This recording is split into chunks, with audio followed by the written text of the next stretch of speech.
Muito bem, a todos meus amigos, vocês que estão sempre acompanhando conosco essas mensagens abençoadas, mensagens do coração do nosso Deus, direto para o nosso coração. Eu quero saudar a todos com a paz, que o Senhor Jesus possa nos dar uma direção para a nossa vida espiritual, para que nós venhamos sempre estar crescendo na fé, crescendo no comportamento, e que as nossas atitudes, os nossos passos sejam de fato para louvar o nome do nosso Deus, e para que Deus venha então falar aos nossos corações e que nós estamos aqui neste momento. Eu peço ao Senhor Deus que ilumine a cada um de nós com a Tua presença, com o Teu Santo Espírito, e que a direção dele venha ser dada através dessa mensagem. Hoje nós vamos falar sobre um dos perigos que tem rondado as igrejas. Um perigo eminente, grave, perigoso e algo que de fato contradiz, né, a trajetória do nosso Senhor Jesus, que é justamente as questões financeiras, né, a venda das bênçãos, coisas que têm deixado muitos cristãos aí alarmados, e muitas pessoas que não seguem as doutrinas do Senhor Jesus, pessoas que não são seguidoras da Bíblia, escandalizadas. Na verdade, está uma situação que tem causado escândalo no meio da igreja e que tem até mesmo impedido pessoas de se aproximar de Jesus em virtude dessa situação. Nós vamos ler aqui um trecho em 1 Timóteo. Hoje nós vamos estudar em Timóteo e depois um outro trecho em Atos dos Apóstolos, para a gente poder fazer uma comparação e analisar o que está certo, o que está errado, o que se pratica, o que não se pratica, o que os discípulos do Senhor Jesus faziam e que hoje os homens de Deus que se intitulam como discípulos de Cristo estão fazendo. Se isso está de acordo ou não está de acordo com os princípios do nosso Senhor. Então, em 1 Timóteo capítulo 4, nós vamos entender essa situação lendo 1 Timóteo capítulo 4. Fala o seguinte: ora, o Espírito afirma expressamente que nos últimos tempos alguns apostatarão da fé por obedecerem a espíritos enganadores e a ensinos de demônios, pela hipocrisia dos que falam mentiras e que têm cauterizada a própria consciência. Olha só. Então essa passagem fala que no final dos tempos, né, nos últimos tempos, hoje já estamos vivendo os últimos tempos, muitas pessoas caminhariam na fé, estariam na fé, obedecendo espíritos enganadores. E hoje, meu irmão e minha irmã, a venda de bênçãos seguramente não é algo de Deus, não é. E nós não podemos nos deixar enganar, porque às vezes o pregador, muitos pregadores têm utilizado da própria palavra para eu não vou falar de uma forma que pesada, em virtude do respeito, porque muitas pessoas estão praticando isso, são de fato servos de Deus, mas estão vivendo enganados, estão sendo enganados por espíritos enganadores. Mas então essas pessoas têm utilizado da palavra de forma errada para levar, para trazer lucros e dividendos para a sua igreja.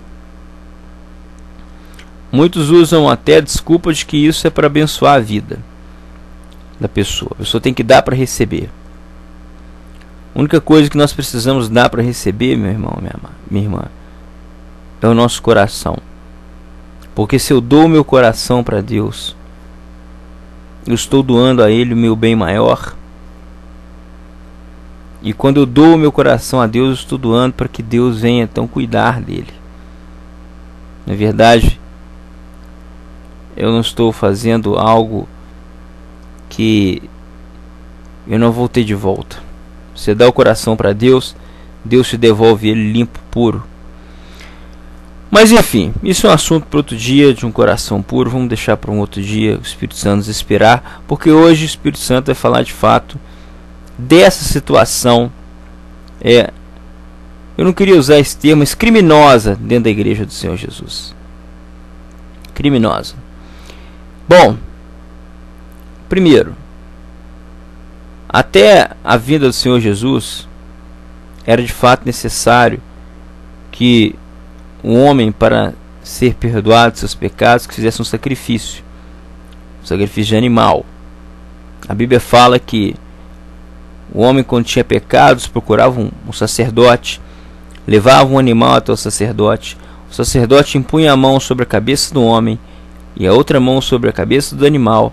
Os pecados do homem passavam para aquele animal e o animal era sacrificado.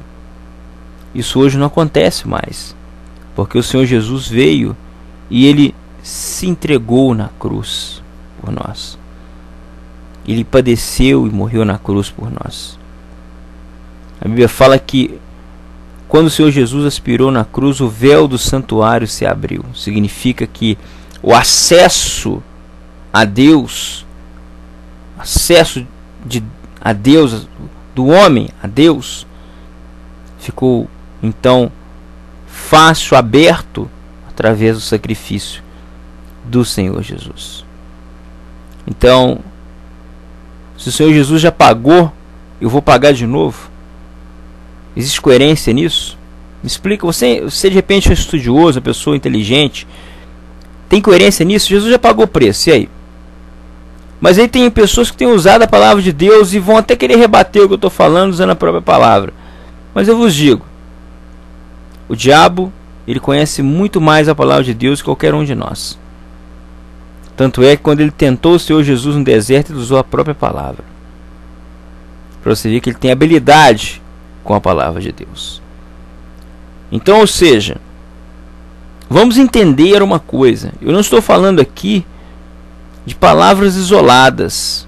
Não. É um fato. O Senhor Jesus morreu na cruz para que o acesso a Deus fosse através dele, tão somente dele.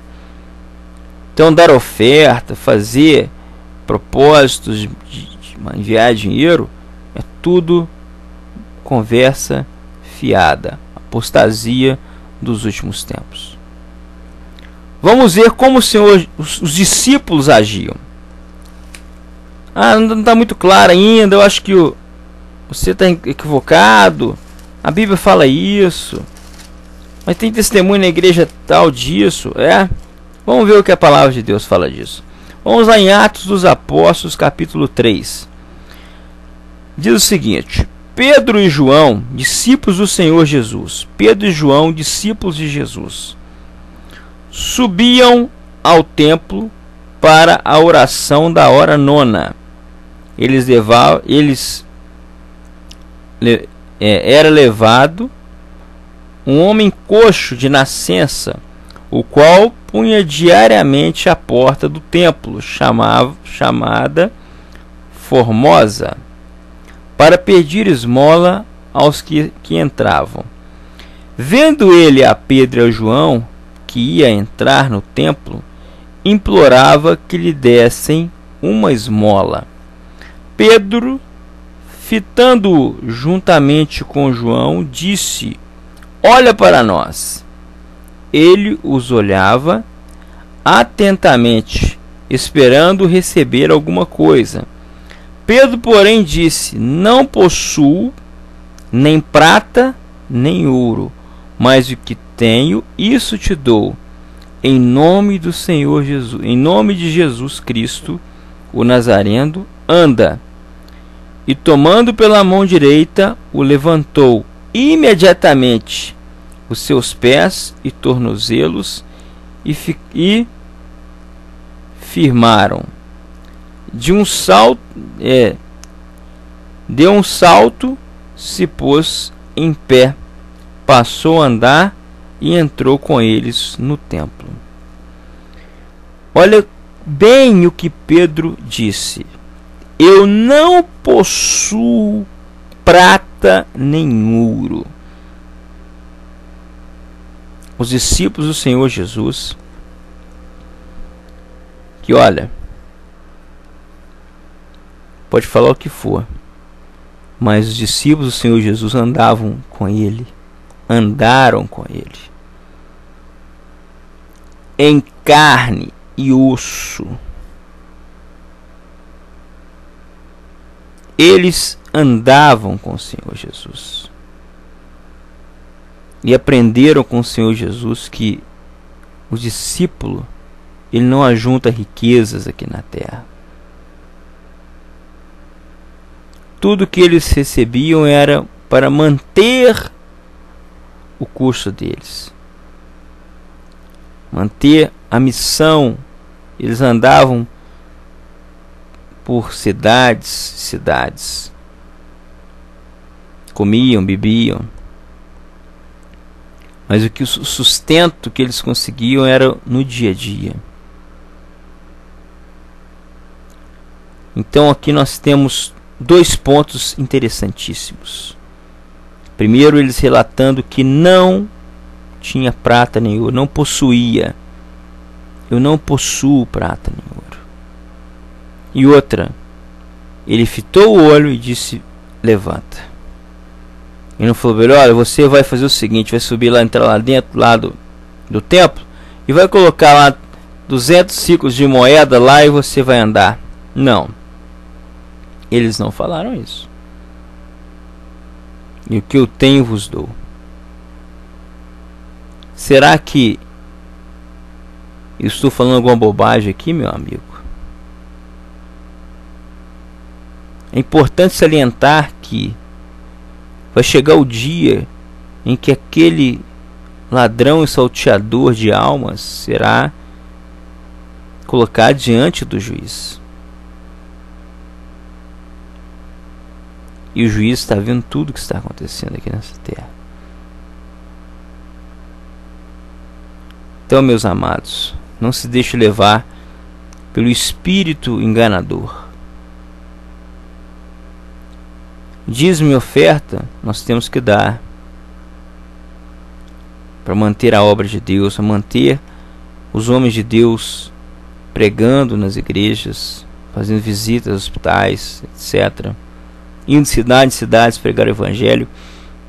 Nós temos que dar, mas não como uma troca. Eu coloco em tanto porque Deus vai me dar tanto.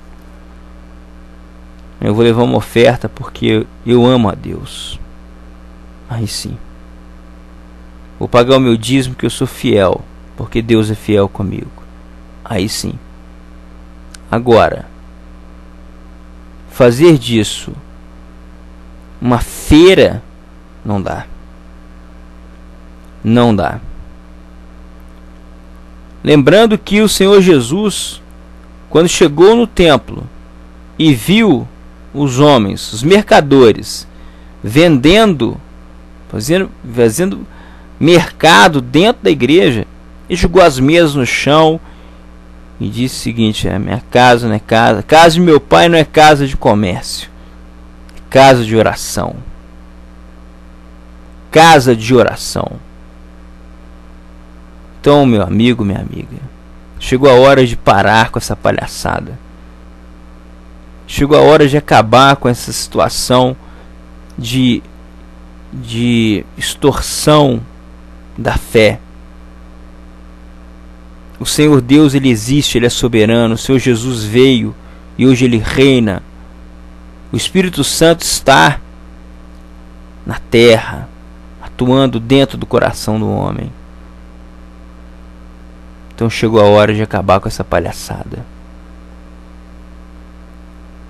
O Espírito Santo vai te abençoar. O Senhor Jesus vai te abençoar. Mas é importante você entender que é preciso, existe um processo espiritual, processo de conversão, de arrependimento, de desejo. Desejo. Eu acho que nós temos que refletir e ver se de fato, de verdade, quem é quem. Quem é quem? Quem sou eu? Eu me pergunto. Você se pergunta, quem sou eu? Pergunta para você mesmo, quem é você? Será que nós nos enquadramos dentro desses princípios que estão escritos na Bíblia? Será que eu me enquadro dentro dessa fé genuína? Será que eu me enquadro? Será que eu não estou querendo fazer da fé uma desculpa? Será que eu não estou sendo enganado pelo espírito de apostasia? Analise isso, meu irmão. Porque o espírito de apostasia, ele tem várias ramificações. Estamos falando só de uma hoje, só dessa questão financeira. Mas e aquelas outras doutrinas, N doutrinas? Vamos guardar o sábado. Quem mais lutou contra guardar o sábado foi o Senhor Jesus. Ele aboliu essa situação. Então nós temos que ter ouvidos atentos, olhos abertos, porque nós não podemos vacilar na fé. E não podemos nos deixar levar por engano.